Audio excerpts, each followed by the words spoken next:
I'm going to show you how I would do this IFR flight plan from Santa Barbara, California to Santa Maria, California. Now, this is going to be used on the PilotEdge.net network for air traffic control for flight simulators.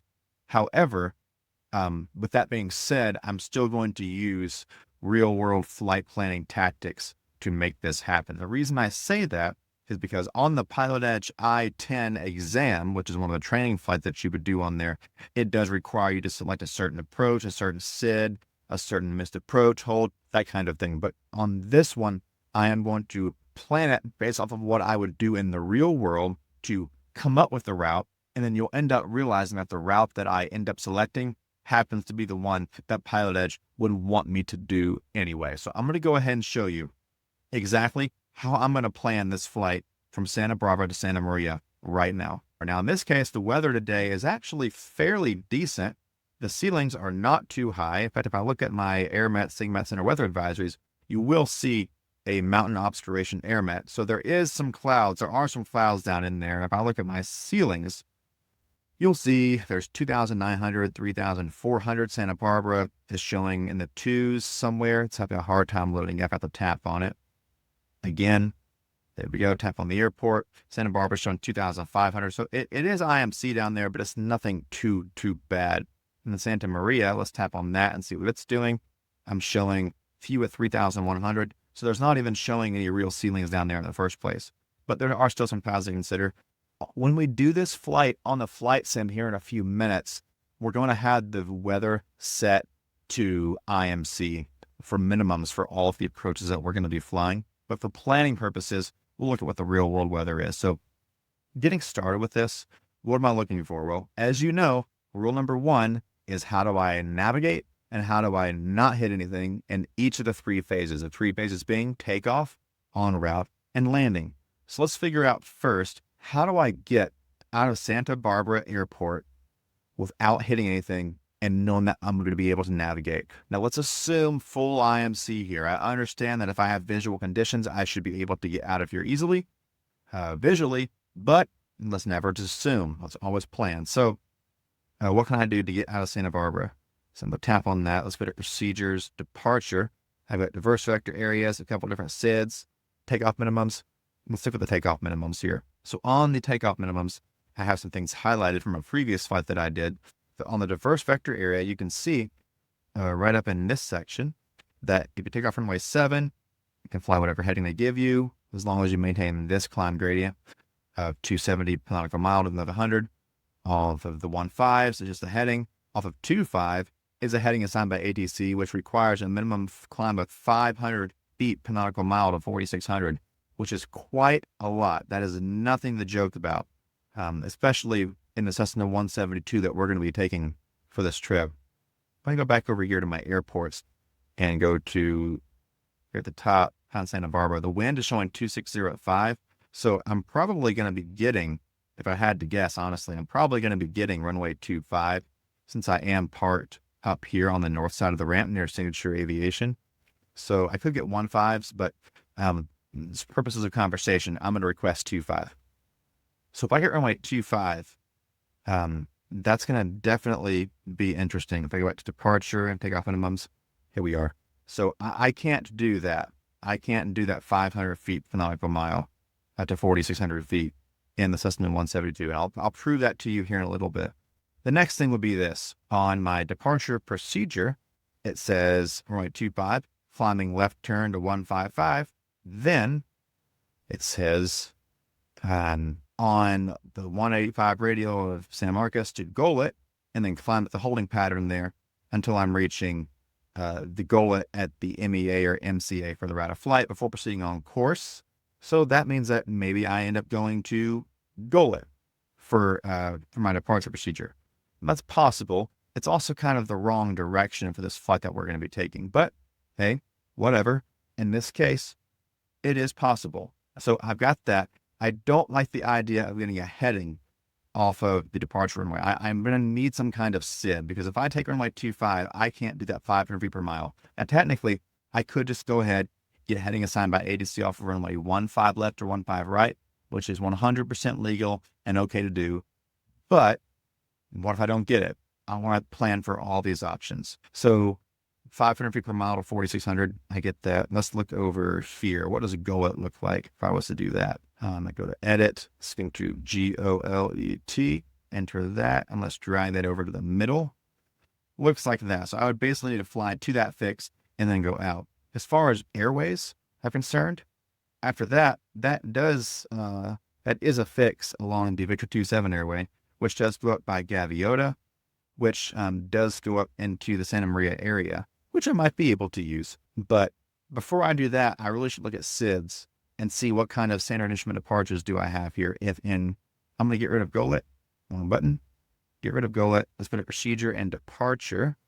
What do I have? Mission, Quang. Quang is the wrong direction, as you can see from that. The mission, Quang won't work. Habit might work. Gouch is going to be too far away. So I'm stuck with the Flout or the Habit. But then the Habit right now, runway 25 is the best wind runway. Add to route, view the full screen plate. It shows I would take off the runway 7 localizer. So basically fly the back course to Habit and then cross this fix right here above 6,000, which, is not impossible, but I am seeing an issue. Minimum climb of 385 feet per nautical mile to 6,000. I can't do that, or I might not be able to do that in the 172 that I'm flying. This 172 that I'm flying, if I go back to my documents and my POH on my climb rate, at 6,000 feet, a climb speed of 74 indicated, which ends up being really close to 90 knots true when you do the math calculation from indicated to calibrated to true at 6,000. My climb rate at 20 degrees Celsius, which if I go back to my airports, I can look and see the weather at Santa Barbara. The temperature is 19 degrees Celsius, which is basically 20. So at 20 Celsius, I'm only going to get 415 feet per minute, which ends up being 276 feet per nautical mile.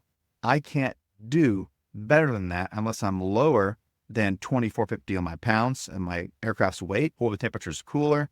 Now, that's also realizing that that's 276 feet per nautical mile at 6,000. If I'm taking off at sea level and I can do it from 705 feet, feet per minute, and then slowly decreasing. Yes, the arch that I would be flying, if the runway is right here and 6,000 is right here, the arch that I would be flying would be up and kind of curved like that. I might be able to average out that 385 or whatever it was feet per nautical mile, but that's not guaranteed. I could do the math to figure that out. In fact, I think I will do that. Let's do the math on this right now. So 705 plus 595 plus 525 plus 415. Let's do that. We've got 705 plus 595 plus the other one was 595, 525, 415.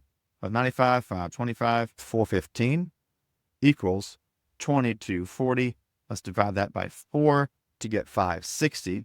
560 per minute is our average, divided by 1.5, because 90 knots is a mile and a half per minute. Ends up working out to 373. So 373 feet per nautical mile is our average based on that. So let's look and see what that comes out to. It says on the plates, we need 385. So even the average doesn't work for us. So we can't do the Habit departure off of runway 25 because our minimum climb gradient simply does not work for us. Now, if we can see the terrain, that makes me feel a little bit better, but that's not guaranteed. You need to be able to fly the minimums on a procedure like this. So we're going to tap done, tap close, and let's go back to a different plate. So the other one we saw was the Flout 5 that we could possibly use. So the Flout 5, we erase some of this stuff here, takes off runway 277, or 257 and the 15s. And I do not see any climb gradient requirements, which means that by default, it's 200 feet per nautical mile, which I know that I can do. And it does go to Gaviota, and it also goes to San Marcos, both of which would work for this particular flight. Now, let's see any weird crossing restrictions. No, it does say that the MEA for this segment from Flout San Marcos is 6,000. And I need to cross this 092 radial by 6,000, which I should be able to do no problem at 200 feet per mile, given the distance that I'm going to be flying this procedure. You got to think it's about 11 miles this way and then another 5 miles this way. That's 22 miles to get 6,000 feet. That shouldn't be a problem at all. So let's go back to clear, get rid of some of this stuff. It looks like the flout departures are what I'm going to be taking. So I got to figure out, do I go to San Marcos or do I go to Gaviota? So let's look at that. About to close. I'll go to maps, procedures, departure, flout 5. Let's just pick one of them. Let's say Gaviota, runway 25, add to route. So I'm going to Gaviota. Great. Now what? That puts me on Victor 27, which gets me to the airport. That's fine. Let's see what kind of approaches we've got. Approach-wise, runway 30 is what they're using. So let's pick the RNAV 30 because we like RNAV by default. Gaviota's initial approach fix. That looks great. Minimums-wise, I get a minimum category A of 1,600 MDA. 1,600, which gets me down to 1339. Straight in on the RNAV 30. That sounds great. Let's look and see what the other approaches do. See if I get a lower altitude. So it's 1339 MDH with a localizer back course alpha. San Marcos, okay, different fix. What's it give me? This one gives me an MDH of 839. So I actually get 500 feet lower by flying this back course approach. Now, a back course approach, that's going to be a little tricky. We'll have to talk about that in a minute. So it looks like this localizer DME back course alpha approach is actually going to get me lower. And there are no other approaches that would do it. So we'll go with the localizer DME back course alpha from San Marcos, pick our minimums, add to route, and then we're going to change the departure here. The flout 5, instead of going to Gaviota, we'll go San Marcos from runway 25. That looks good. So let's see what we've got here. This should have full continuity on our route. So let me get rid of some of this stuff here. Get rid of the satellite, airmet, sigmets, center weather advisories. I have continuity from departure runway to San Marcos. And then I have continuity from San Marcos to the airport I'm going to. So that works out perfectly for me. So that's the flight that I'm going to plan. I'm not even going to need to use any airways or any Orokas because I'm going to have complete continuity with just the departure and the approach procedure. Now, that being said, what about my alternate airport? Now, on the I-8 exam for Pilot Edge, one of the things that you have to do is go missed approach at Santa Maria and proceed IFR to an alternate of San Luis Obispo Airport, which San Luis is right up here, just to the north. And it says that you have to do it via the VOR approach from the Morro Bay VOR, which is right here. This is just a procedure for Pilot Edge. Normally, I might pick a different airport for an alternate, might pick a different procedure, a different approach. But in this case, I'm going to plan on this one because it's a training flight and we want to do it that way. So let's see, what would this look like? How would I make this work? So I know that on my missed approach procedure for the localizer DME back course alpha, if I show the plate, you'll see the missed approach takes me out to the Guadalupe VOR. It's GLJ VOR, Guadalupe, which puts me out, let's see, where is it exactly? Right here. Puts me right here at that point. So from Guadalupe to Morro Bay, I have to figure out, am I going to have continuity? Now, the missed approach altitude is 2,100. So I'll be holding at 2,100 at Guadalupe. Now, Guadalupe is right here. There we go. And the Oroka in that area is 7,500. So, of course, 7,500 does not make sense flying the rest of that route. So I need to figure out, hey, what's it probably going to end up being? Now, if ATC is talking to me, right, then they can just give me whatever their minimum vectoring altitude would be, so on and so forth. But I also know that if I did lose comms, I do still have this minimum sector altitude, this big circle around the approach that I can use. In this case, from Guadalupe to Morro Bay is in the 4,900 foot sector. So I can use that for lost comms. So I feel okay about that, say 5,000 feet, 4,900, that would work. But I still haven't factored in the approach into San Luis. So let's load that in now. Let's go ahead and plug in. After Santa Maria, let's select an alternate. And we're going to go to an alternate of San Luis Obispo, okay, SBP. I'm going to hit done. It's loading up for me. I'll tap that. Select options. And the route that we're going to take is from GLJ to MQO. And let's say 3,000. That's fine. If we need to change it, we can change it. Select as the alternate. So now it shows my alternate route in ForeFlight, which is really cool. It shows the route from there up to here. Now, why did I put Guadalupe in? Because that's the missed approach holding point on the previous approach. And also for pilot edge network purposes, we had to fly that hole in order to do this flight. So that would be my route. So now what about an approach into San Luis? I'm going to cap that right here, KSBP, and let's select procedure. And let's go to approach. VOR alpha from Morro Bay. We would read the NOTAMs in this case, go from there.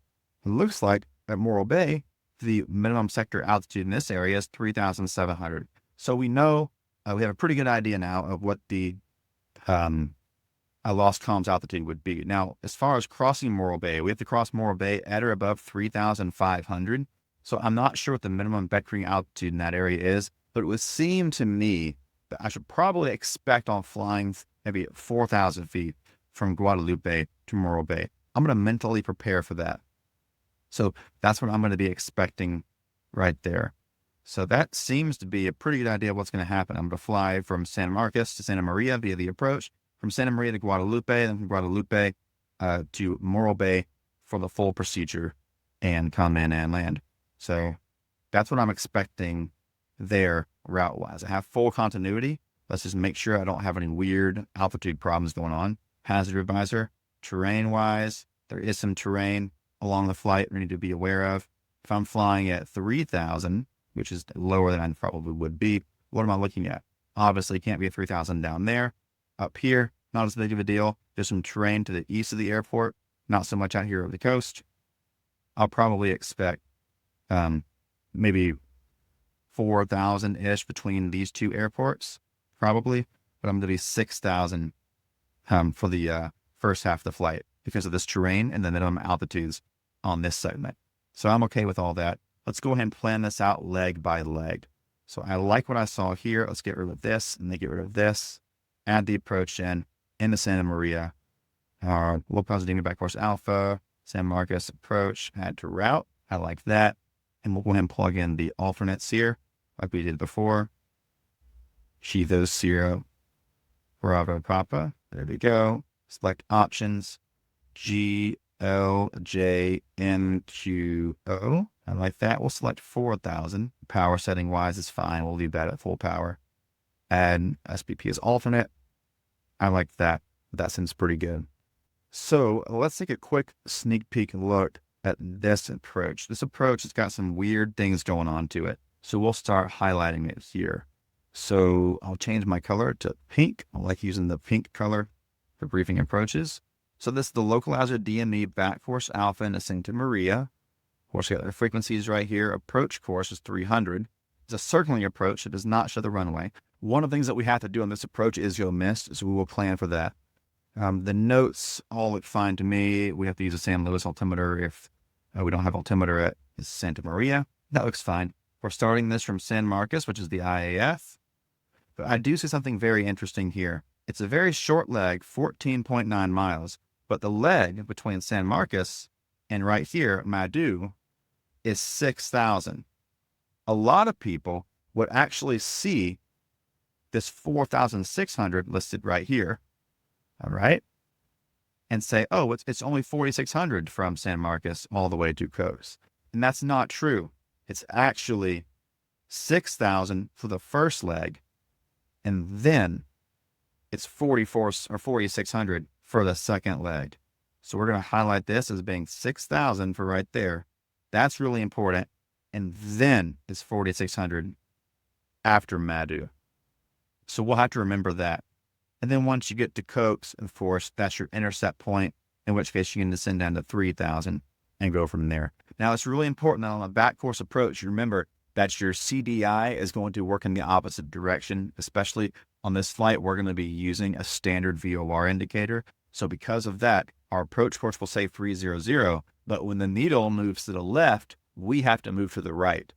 The way I like to look at it is that when we're flying a back course approach, instead of it being a standard, needle moves left, you go left to follow it. Instead of that, it's needle moves left, you move to the right. I like to think of it as I am the needle, and I want the needle to be centered. On a back course approach, I am the needle. So if the needle is to the left, I become to the right. because I want to bring myself to the right. I am the needle on a back course approach. I have to remember that. Otherwise, pretty simple, pretty straightforward. It is a back course approach. Coke's at 4,600. That's fine. I got 6 miles to lose, less than 2,000 feet. So I'm good there. 3,000 at Camco. And then it says that Pater, I cannot go below 1720 till after Pater. And after Pater, I can go down to my circling minimums of 1,100. The missed approach point is half a mile from the end of the runway, or not half a mile from the end of the runway. It's 0.7 from the end of the runway. You can see that right here, but it's half a mile DME, which is required for this approach. So which will be listed on my GPS, of course, but if I didn't have a GPS, I would have it listed as DME right there. So DME is required for this approach. Otherwise, all my sector altitudes look good. I won't have any issue with any of those. I need to disregard glide slope indications. That's really important. I'm also going to mark this as green. I like that. Missed approach procedure, climb at 2,100 feet straight out to the VOR and hold. And on the hold, it's going to be an inbound of 120, come to 300 radial. So I'll need to remember that, certainly. So I feel pretty good about this approach. This approach is current June 11th to July 9th. Feel really good about that. So that approach has been briefed. So I like that. Let's look at the approach into San Luis. I'm going to go back to airports. I'm going to add San Luis in here, SBP. Tap on that. Procedure, approach, VOR alpha. Let's look at this approach. So on this particular procedure, let's go back to Pete again. So the VOR alpha approach into San Luis Obispo, SBP. The chart is current, 112.4 is the frequency. The approach course is 84. Again, no landing runway. We have to circle. The initial approach fix is Morro Bay, VOR, which starts right here. You would go outbound on Morro Bay, on the 264 radial, do a course reversal there to the north of the radial, remain within 10 miles, of course, and then we'll go down to 3,500 after Morro Bay, and then inbound 2,800, then down to 1,700, which is 4 DME at Sinox. The missed approach point is Marnd, which is 5.5 miles from the VOR. We'll use a GPS to help us identify these points. If we do not have a GPS, then our final approach to missed approach point at 90 knots, which is our approach speed, would be at 3 minutes, 40 seconds. We're coming down using the DME minima, which is listed down here. Change my color to green. I like using green for any kind of missed approach stuff. Will be category A, so 1120, amount of core, which is 900 AGL. Missed approach would be a climbing right turn to 175 heading 3,100. Join this radial. You go to this VOR and hold, which looks like this. Out to 175, join this radial inbound, and then we would hold right there. And I'll clear those out, but that looks good. That makes sense. Now, since I am going to be circling on this approach, I need to know what my circling radius is going to be. The MDA on this approach is 1120.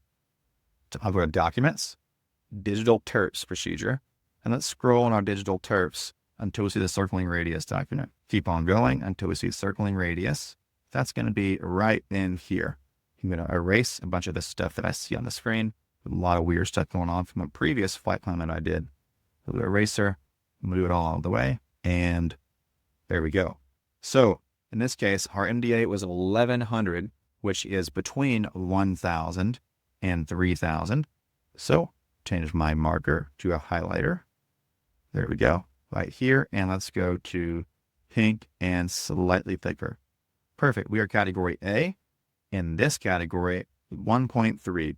We need to remain at least 1.3 miles from the runway, or within that distance, while we're circling. So that's good to know. And I believe that it will show, as you can see on this procedure here, where it has kind of a faded oblong circle around the airport, this right here, this is a circling radius marker for ForeFlight. Very nifty for us ForeFlight users who want to be able to visualize a little bit better our circling radius. So pretty darn nice. I'm going to erase these markings and go from there. So I like that. I like the approach going in. I like the approach going into both airports. I understand the plan, I understand what I'm going to do. And yeah, I think we're just about ready to fly. I do want to make a couple adjustments here. Of course, always pack the flight, get the weather, of course, get the NOTAMs, check out the profile. We're flying this at 6,000, so I've changed that over here. Terrain looks fine. We got plenty of clearance of all that kind of stuff. The approach looks fine too. It shows the step downs on ForeFlight right here, which is really nifty. I kind of wish I used that for a previous flight I did in the San Diego where it showed some more step downs. That would have been really handy. I'm going to have to use that next time. But for now, it is what it is. Airspace-wise, we're flying into 2 towered airports. So that's pretty straightforward, pretty easy to deal with. It'll hide this plate. On the departure, flight plan, edit, flout, show plate. We're going to take off from 825, most likely a heading of something like this, join that radial. Turn left, thence intercept the 197 radial to flout, and then on the transition. So at flout, we're just to swing a 180 like this, come back around, join this radial outbound. That's what we're going to do. So I've got no problems with any of that, and no specific climb gradient is required. Once we send this to our flights, unfortunately, we would follow our flight plan, go from there, get the weather briefing, do all that wonderful stuff. We need at least 19 gallons. That's okay. I'll put that in the airplane. Fuel-wise, it's all good. Always send 2 plates. You send to your plates, and everything becomes way easier for you to use. ATIS frequency is 133.625. I have to go get that. Clearance is on 133.9. Ground 1217, tower 19.7. Runway 25 is right here. Probably going to be Foxtrot Bravo to the Bravo 1 to the runway, if I am estimating correctly. Departure's been here and briefed. My approach coming in is going to be the DME Alpha, low positive back course Alpha. That's in there, brief, ready to go. And then my alternate approach is going to be the VOR Alpha. That's in there, briefed, ready to go. So I have the whole plan ready, and I feel good. I'm ready to get this flight going. Usually these flights that I have a lot more weather briefings involved in them. But on this one, I really just want to show you the route, how I would look at that, what I'm looking for, so that you can know what to do. And if you're doing this on the Pilot Edge network on your flight sim for training, this is kind of what you're looking to get into. So let's go ahead and hop in the simulator now and make this flight happen.